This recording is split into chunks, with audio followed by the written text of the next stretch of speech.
Hello and congratulations on getting access to this video course on how to optimize your videos before making your YouTube videos live. So this is video number 1, which is the introduction to YouTube search engine optimization. So I want to first start out by saying the goal is to focus on doing the right amount of keyword research and video file automation before actually uploading any of it to YouTube. So essentially this is all about what most people forget about doing before making their YouTube video live. Because if you think about it, most people think about, okay, what do I do after I upload this video? They don't really think about what they have to do before making it live. So this is not about what you can do afterwards, as that is a totally different focus, but rather before. So besides simple optimization, you really need to know that YouTube ranks the videos that people watch the longest. Meaning, let's say for example that we have a 10-minute video. YouTube looks at that video. They look, yes, at the likes, dislikes, and comments, but they also look at, okay, do people actually watch most of this video? And based on, let's say, 1,000 views, how many of those 1,000 views actually watched either 50% or 100%, or how many minutes total? 1,000 times how many minutes was watched. So they really look at how long people watch the videos as a whole. Meaning the more viewers and the longer that they watch, that will get you ranked up further and further up. So instead of focusing on, spammy tactics, tons of backlinks, and all of that, our goal here is to really focus on the user experience. So what I want to do now is give you a quick overview of what's inside this video course. This is, of course, video number 1. Video number 2 is going to be about competitive research, or in other words, researching your competitors to kind of get a better idea of why YouTube is ranking those videos. Video number 3, we'll talk about highly searched keyword terms and how you can find those for your product or service or whatever you're trying to promote. Video number 4, we'll talk about your title and your description. Video number 5, we'll talk about video file optimization. So we're going to optimize the actual file, because each file has essentially information in it. And of course, video number 6 will talk about why your thumbnail is important and how to make it professional and good looking. And video number 7 will talk about video length and why that matters. We talked briefly about it just now, but I'm going to dive in deeper in that video. And of course, last but not least, I'm going to give you a secret tip on how to outrank your competitors in video number 8. So before we get started, I want to talk about what you need to have in hand. You're definitely going to need your product or service and an idea of the niche that you're targeting. You also need to have a video that is ready to be uploaded. And with that said, let's move on to video number 2.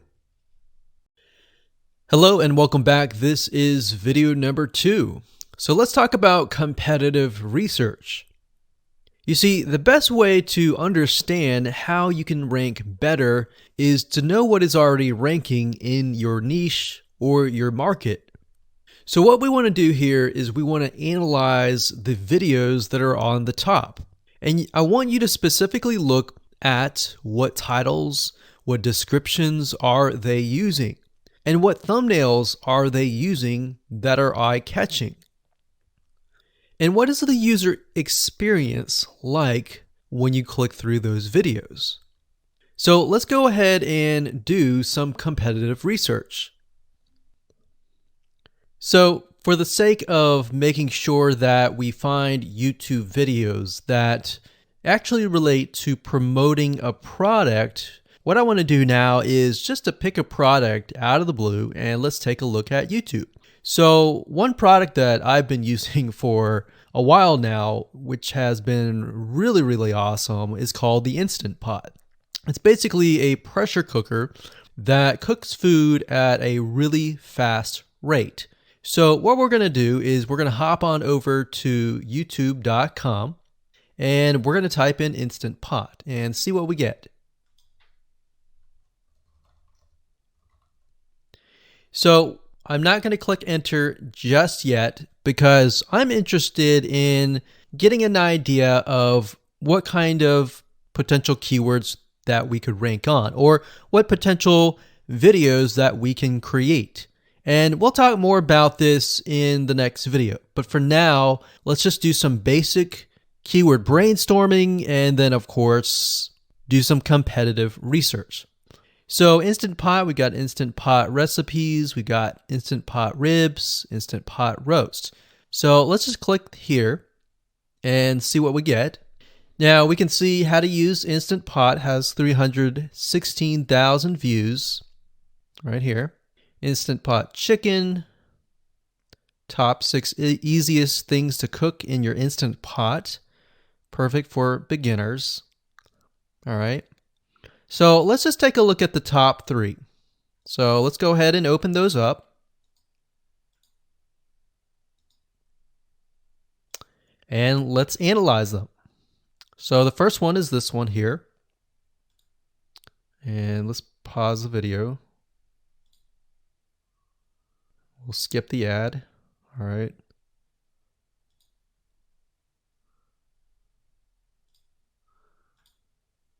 Okay, so how to use the Instant Pot 101 for beginners.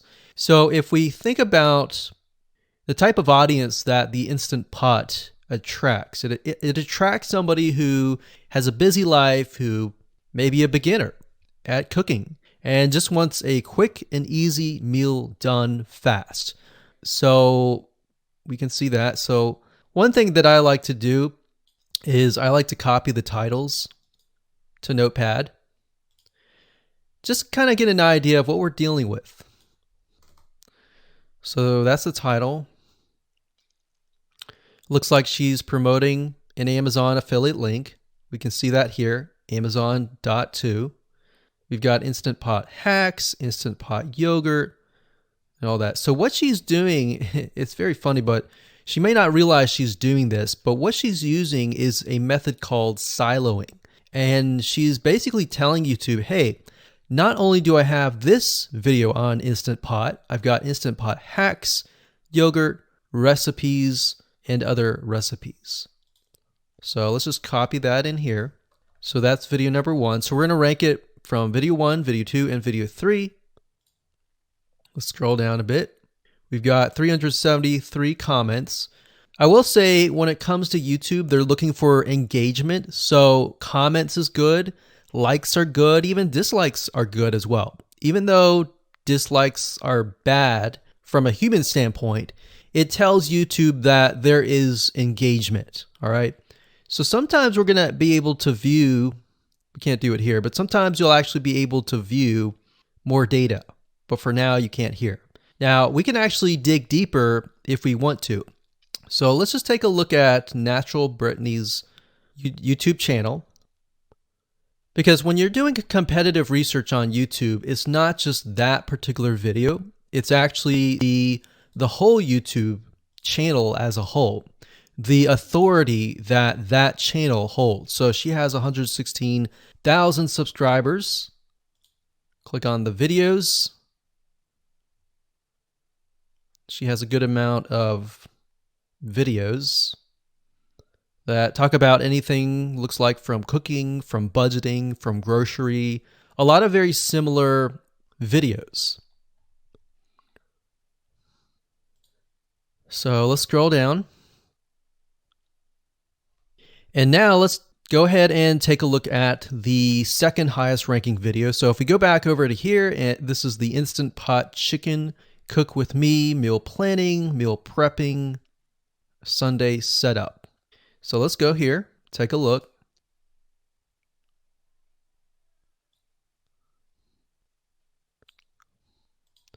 Okay, let's see here. So it's a 20-minute video, all right? And it has 658 likes, 5,000 views. If we take a look at this video here, this has 320,000 views and 7,000 likes. Now, notice how it says 13 minutes here, and notice how it says 20 minutes here. We'll go back to this later on. All right, so we'll talk more about why a certain amount of time of your video is important, why the timing is important. And why is it that this lady has only 5,000 views, whereas the other lady has 300,000, and this lady is ranked right below that lady? All right, so why is that important? And why does that correlate to the time? So we'll talk more about that later on. But for now, let's just do competitive research. We're not trying to figure things out right now, and go from there. So if we take a look at the description, it says cook with me as I try a new recipe with Instant Pot.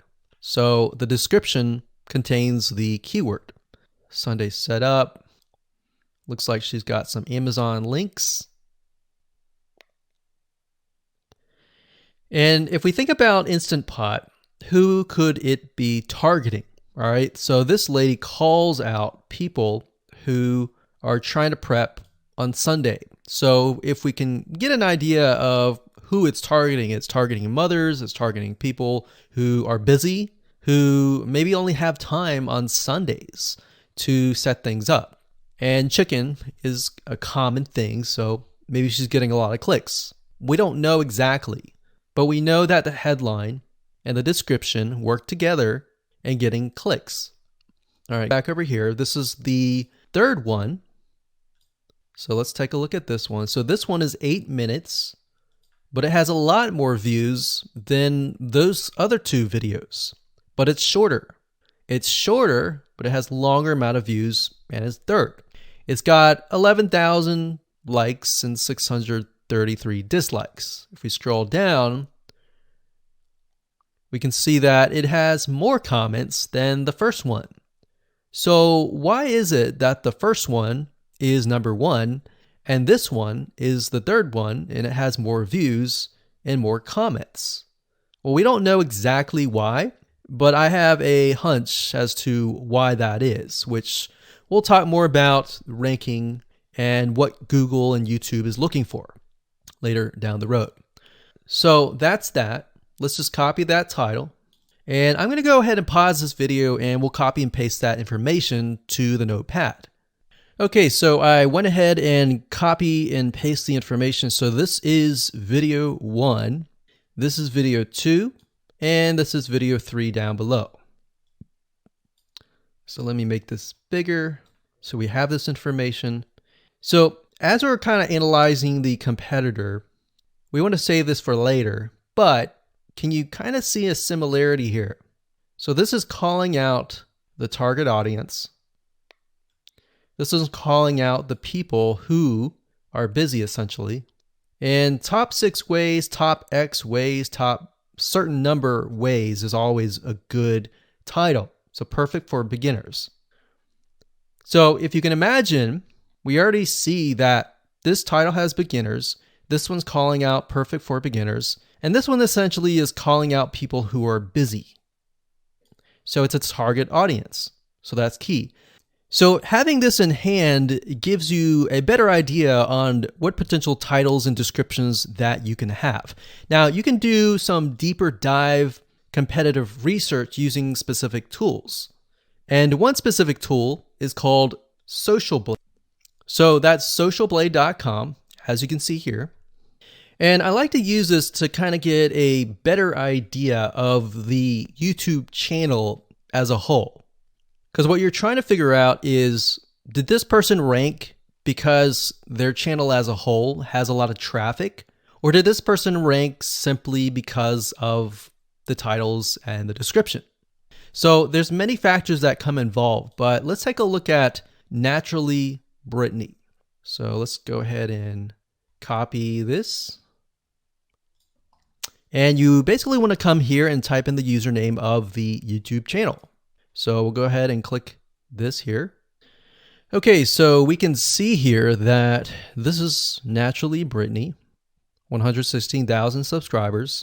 She's got 19 million video views. So that kind of gives us an idea of how easy it is to break through. Is it easy? Is it going to take a little bit work or what? So let's just go ahead and open her up, and let's do the same thing with the other videos. So this one is marriage and motherhood. We got that here. So she has 7 million video views. So it's about half of what we saw earlier. And this one is called Six Sisters Stuff. And this one has about 9 million video views.